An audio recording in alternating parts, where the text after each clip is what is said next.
Hey everyone, it's Leslie from WeLoveJones.com, and Christina from the Purple Alphabet actually sent out a video saying, collab with me on 3 mom favorites. And so here is my contribution. It's my first time doing a collab. So yeah, I'm excited to be part of this awesome YouTube community. So let me jump right in and show you my first mommy favorite. I love my Plum Paper planner. This is my 3rd year using a Plum Paper planner. My first year using the large normal sheet size. But I like how customizable the cover is. I like how sturdy the plastic on the cover is. And I love the quality of the paper. Let me go to a blank week here. Ink doesn't bleed through the paper, and I hate when I buy a calendar and the ink shows through the other side. It drives me nuts. And I like that this family planner lets me customize categories. So I have categories for myself, and then I have my children, and then my husband.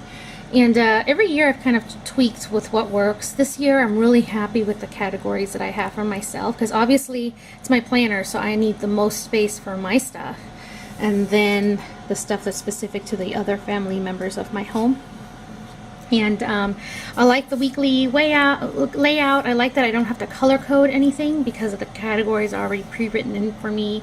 And I just love all the space in here. I use this top section pretty much like a daily docket, and I have a whole video on how I use my Plum Paper planner. So many moons ago, I did the Power Productivity program through Alejandra.tv's channel website, and one of the things that she addresses is to say no to sticky notes. Sticky notes get lost.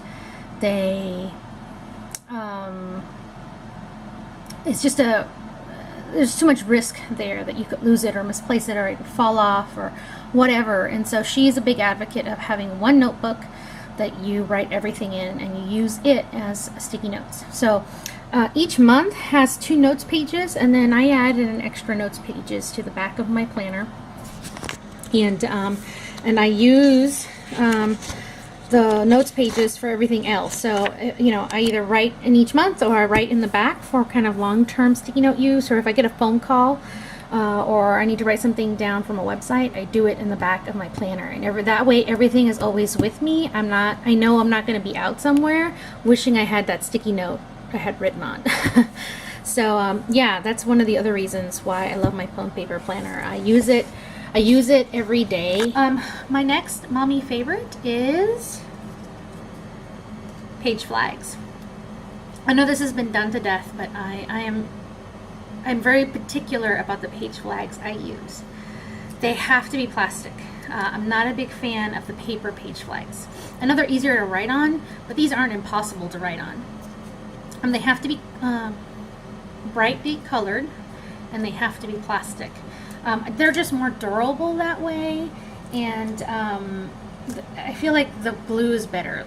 Like it's not going to fall out on the first go. So let me show you some examples of how I use my page flags. I keep a page flag to mark the week, the week that I'm on. So this is the 2nd week in June, and I actually need to write in my planner. Today is Sunday. I need to write in my plans for the week. Here are some examples of other ways I use my planner. This top book is a cookbook that I use frequently. I've had this cookbook for years, pretty much the whole time we've been vegan. And when I'm meal planning, or if I meal planned a couple recipes out of this book that week or that month, the recipes are really easy to find because I've taken each chapter and labeled it.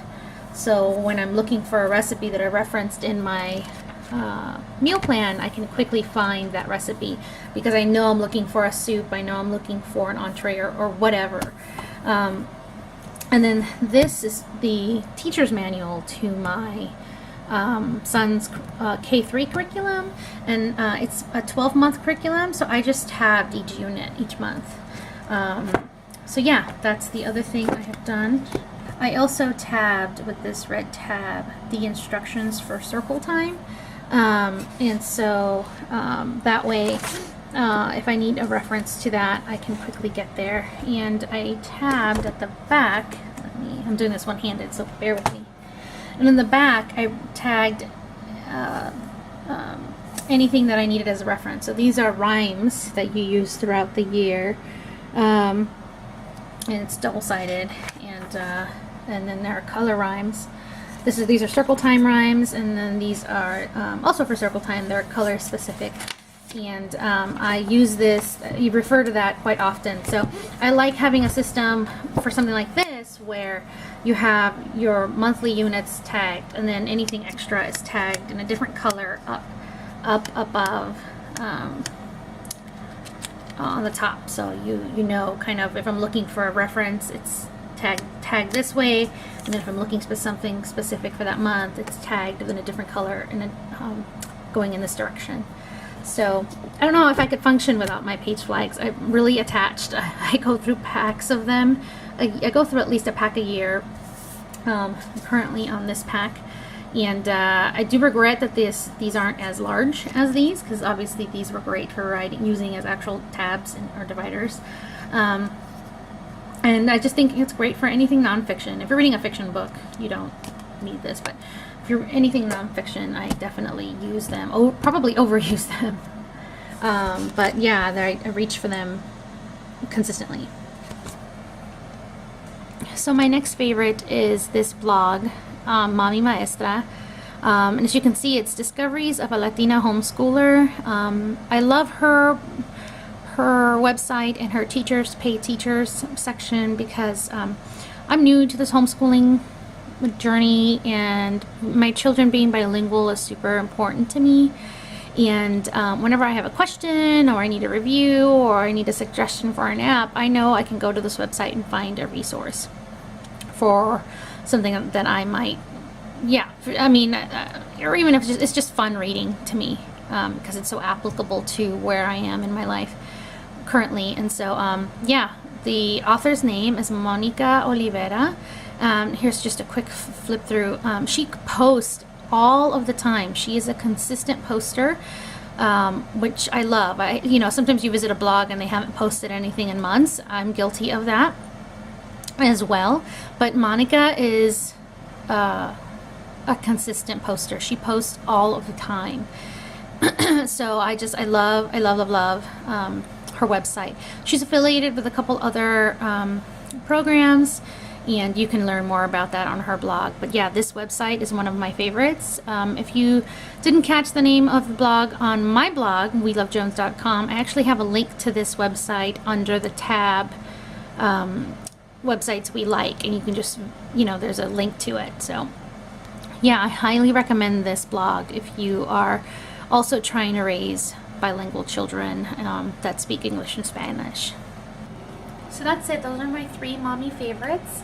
I hope you found this helpful, and I want to thank Christina for having an open invitation for anybody to join this collab, and I look forward to seeing everyone else's videos. Thanks everybody for stopping by. Have a great day.